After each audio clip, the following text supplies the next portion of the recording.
नमस्कार, सप्तधारा न्यूजमध्ये आपले स्वागत आहे।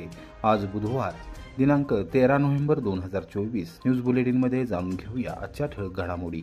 मसवडच्या सिद्धनाथ मंदिरात बसवण्यात आलेले घट बुधवारी पहाटे उठवले। मध्यरात्री 12 वाजता होणार सिद्धनाथ व माता जोगेश्वरी यांचा शाही विवाह सोहळा। दक्षिण काशी म्हणून प्रसिद्ध असलेल्या आणि महाराष्ट्रासह कर्नाटकामधील लाखो भाविकांचे कुलदैवत व मसवड गावचे ग्रामदैवत असलेल्या श्री सिद्धनाथ व माता जोगेश्वरी यांच्या संपूर्ण 1 महिना चालणाऱ्या शाही विवाह सोहळ्याची धामधूम सध्या सुरू आहे। दिवाळी पाडवा ते तुलसी विवाह या 12 दिवसांच्या दरम्यान पारंपरिक पद्धतीने व पूर्वापार चालत आलेल्या परंपरेनुसार सिद्धनाथ मंदिरात बसवण्यात आलेले घट बुधवारी पहाटे 5:30 वाजता उठवण्यात आले। मसवड येथील मानगंगेच्या तीरावर 10व्या शतकामधील अत्यंत प्राचीन असे हेमांडपंथी मंदिर उभे आहे।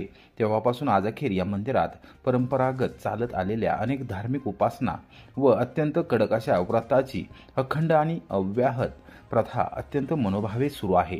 अनेक राज्यातील लाखो भाविकांचे श्रद्धास्थान व आराध्य दैवत असलेल्या येथील श्री सिद्धनाथ व माता जोगेश्वरी देवी देवतांचा पूर्वापार चालत आलेल्या रूढी परंपरेनुसार हळदी विवाह आणि वरात या मंगल विवाहाच्या पायऱ्या आहेत।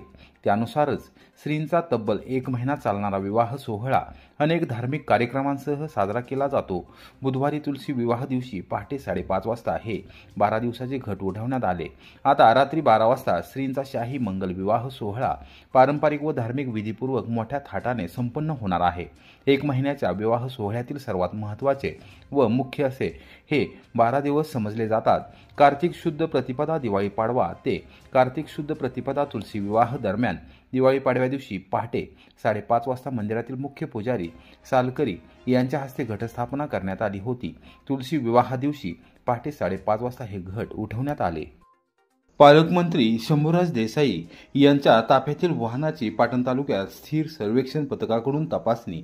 विधानसभा निवडणुकीच्या पार्श्वभूमीवर नेते मंडळींच्या बॅगा तपासणीवरून राज्यात सुरू असलेली रणधुमाळी अद्याप थांबलेली नाही। अशातच सातारा जिल्ह्यात पाटण विधानसभा मतदारसंघामध्ये हेळवाकी येथे कराड चिपळूण महामार्गावर स्थित सर्वेक्षण पथकाने बुधवारी दुपारी 4 वाजता या मतदारसंघातील उमेदवार व जिल्ह्याचे पालकमंत्री शंभूराज देसाई यांच्या वाहनासह ताफ्यातील वाहनांची तपासणी केली। तपासणीनंतर ताफा पुढील दौऱ्यासाठी रवाना झाला। शिवसेना उद्धव बाळासाहेब ठाकरे पक्षाचे अध्यक्ष उद्धव ठाकरे यांनी त्यांची बॅग तपासणीवरून राज्यातील भाजपसह महायुतीतील प्रमुख पक्षाच्या नेते मंडळींच्या नावाचा उल्लेख करत निवडणूक आयोगाच्या कार्यप्रणालीवर टीकेची झोड उठवली होती। त्यावरून राज्यातील वातावरण गेले 2 दिवस चांगलेच तापले आहे। अशातच पाटण विधानसभा मतदारसंघातून महायुतीतर्फे राज्य उत्पादन शुल्क मंत्री तथा सातारा जिल्ह्याचे पालकमंत्री शंभूराज देसाई हे निवडणूक रिंगणात आहेत। बुधवारी ते मतदारसंघातील कोयना विभागात गावात भेटीवर निघाले असता कराड चिपळूण महामार्गावर हेळवाकी येथे स्थिर सर्वेक्षण पथकाने त्यांच्या वाहनाची तपासणी केली। आपण जिल्ह्याचे पालकमंत्री असलो तरी लोकशाही प्रधान भारत देशात निवडणुकांना महत्त्व आहे। निवडणूक आयोग त्यांचे काम करत आहे। भारतातील एक जबाबदार नागरिक या नात्याने आयोगाच्या कार्यप्रणालीला सहकार्य केले पाहिजे। स्थिर सर्वेक्षण पथक हे त्यांना दिलेल्या जबाबदारीप्रमाणे काम करत आहे, असे मंत्री शंभूराज देसाई यांनी पत्रकारांशी बोलताना सांगितले। कोरेगावात रंगले मतदान जागृती साहित्य संमेलन। प्रशासनाचा अभिनव उपक्रम, विद्यार्थिनींचा उत्स्फूर्त प्रतिसाद। मतदान जनजागृतीसाठी अनोख्या पद्धतीने विविध उपक्रम कोरेगाव विधानसभा मतदारसंघामध्ये मतदान जनजागृती पथकाद्वारे राबवले जात आहेत। त्याचाच एक भाग म्हणून कोल्हापूरच्या श्री स्वामी विवेकानंद शिक्षण संस्थेच्या कोरेगाव येथील कन्या माध्यमिक विद्यालयात मतदान जनजागृतीवर आधारित साहित्य संमेलन बुधवारी दुपारी 3 वाजता अत्यंत उत्साहात पार पडले। विद्यार्थिनींनी मतदान आणि निवडणुकीचे महत्त्व, विद्यार्थी आणि शिक्षक नागरिकांना समजण्यासाठी मतदानावर आधारित कवितांचे वाचन केले।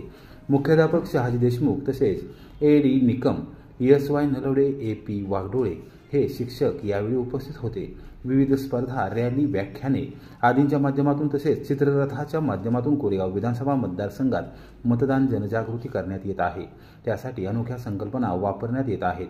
साहित्य संमेलन हा एक समाजातील मोठ्या वर्गाचा आत्मीयतेचा भाग असतो। मराठी साहित्य संमेलनाची चर्चा साहित्यिकांमध्ये तसेच साहित्यप्रेमींमध्ये मोठ्या प्रमाणात होते।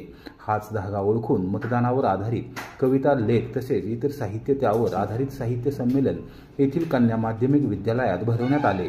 या साहित्य संमेलनाला विद्यार्थिनींचा खूप सुंदर प्रतिसाद मिळाला। सायली वरेकर आणि पिंकी चेखालिया यांनी कवितांचे वाचन केले, त्यास शिक्षक आणि विद्यार्थिनींनी भरभरून प्रतिसाद दिला। मतदान जनजागृतीचे महत्त्व यावेळी सांगण्यात आले, तसेच मतदान प्रतिज्ञा घेण्यात आली। 20 नोव्हेंबर रोजी मतदान आहे, हे मतदान सर्वांनी करावे, तसेच विद्यार्थ्यांनी पालकांना आणि आपल्या परिचित व्यक्तींना याबाबत सांगावे। मतदान 100% होणे हे गरजेचे आहे, कारण त्यामुळे देश सुदृढ आणि बळकट होतो। याबाबत विद्यार्थ्यांचे प्रबोधन करण्यात आले। या साहित्य संमेलनामुळे विद्यार्थिनींना साहित्य संमेलन कसे असते याबाबत ज्ञानही मिळाले आणि मतदान जनजागृती देखील झाली। हा दुहेरी हेतू साध्य करणाऱ्या या अनोख्या उपक्रमाबद्दल मुख्याध्यापक तसेच शिक्षकांनी प्रशासनाचे आभार मानले। नोडल अधिकारी असलेले गट शिक्षणाधिकारी धनंजय चोपडे यांचे मार्गदर्शन या उपक्रमाला लाभले। यावेळी पथक प्रमुख यशेंद्र क्षीरसागर तसेच सदस्य मंगेश घाडगे यावेळी उपस्थित होते। मायनीतील कोविड घोटाळा प्रकरणी उच्च न्यायालयाकडून सातारच्या पोलीस अधीक्षकांना विचारणा, पुढील सुनावणी आता 27 नोव्हेंबरला होणार। मायनी येथील बहुचर्चित कोविड घोटाळा प्रकरणी दाखल असलेल्या गुन्ह्यातील घोटाळ्याच्या तपासादरम्यान कोणाचा दबाव आहे का, अशी विचारणा मुंबई उच्च न्यायालयाने मंगळवारी दुपारी 3 वाजण्याच्या सुमारास सातारा पोलीस अधीक्षक यांना केली। घोटाळ्याचा निसंदेह तपास करून त्याचा अहवाल पुढील सुनावणीत सादर करा, असे आदेशही न्यायमूर्ती रेवती मोहिते डेरे व न्यायमूर्ती पृथ्वीराज चव्हाण यांच्या खंडपीठाने सातारा पोलिसांना दिले आहेत। 27 नोव्हेंबर 2024 रोजी आता यावर पुढील सुनावणी होणार आहे। या संदर्भात याचिकाकर्ता दीपक देशमुख यांच्या वतीने याविषयी बुधवारी सकाळी 11 वाजता माहिती देण्यात आली। मायनी येथील कोरोना उपचार केंद्रातील घोटाळ्याचा सखोल चौकशीसाठी दीपक देशमुख यांनी ॲडव्होकेट वैभव गायकवाड यांच्यामार्फत उच्च न्यायालयात याचिका दाखल केली आहे। या याचिकेची गंभीर दखल घेत न्यायालयाने या घोटाळ्याच्या चौकशीचे आदेश दिले होते। त्यानुसार आमदार जयकुमार गोरे यांच्यासह अन्य काही जणांविरोधात गुन्हा दाखल करण्यात आला, त्याचा तपास योग्य प्रकारे सुरू आहे, अशी माहिती सातारा जिल्हा पोलीस दलाकडून उच्च न्यायालयाला देण्यात आली आहे। मंगळवारी न्यायमूर्ती रेवती मोहिते डेरे व न्यायमूर्ती पृथ्वीराज चव्हाण यांच्या खंडपीठासमोर सुनावणी झाली। सातारचे पोलीस अधीक्षक समीर शेख हे व्हिडिओ कॉन्फरन्सिंगद्वारे उपस्थित होते। तुमच्यावर कोणाचा दबाव आहे का, अशी विचारणा खंडपीठाने पोलीस अधीक्षक शेख यांना सुनावणी दरम्यान केली। आमच्यावर कोणाचाही दबाव नाही, दीपक देशमुख यांनी केलेल्या आरोपांची सविस्तर चौकशी सुरू आहे, असे पोलीस अधीक्षक समीर शेख यांनी खंडपीठासमोर स्पष्ट केले। आता या प्रकरणाची पुढील सुनावणी 27 नोव्हेंबर रोजी होणार आहे।